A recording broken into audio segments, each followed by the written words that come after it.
Bamwe mu mpunzi z'abakongomani zo mw'ikambi ya Busuma baganiriye na RPA bamenyesha yuko bashobora kwicwa na kigoyi kubera kubura ivyo bahereza umunwa. Uyu numwe mw'izo mpunzi amenyesha yuko imfashanyo baha ko ari nkeyi cane ku buryo ngo bidashobora no kumara iminsi 3. Aha kandi aravuga ko aho hantu babajanye ko ari habi cane, hari imbeho nyinshi bigatuma banagwara. Amenyesha yuko iyo mfashanyo y'ibifungurwa babaha ko ari intica ntikize.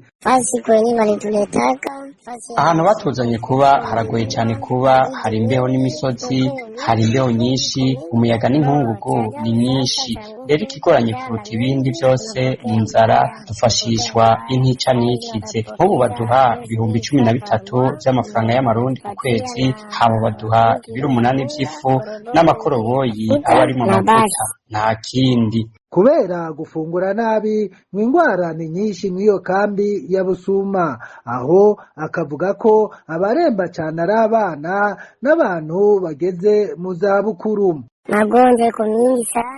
Ingwara ni nyinshi cyane hano kandi zibangamira bose, nta n'umwe adashikirwa, yaba abana, imisore, eka ndetse abantu bose, twese turagwaragurika. Izo mpunzi zisaba ishirahamwe mpuzamakungu ryitaho impunzi HCR kuraba ingene yosubiramwo ikibazo c'imfashanyo y'ifungurwa ngo kuko utwo babaha ntaco tubafasha. Bagasaba kandi abandi bagira neza babishoboye kubagarukirako mu kubaronsa imfashanyo y'ifungurwa ngo kuko bugarijwe n'inzara izura inzara.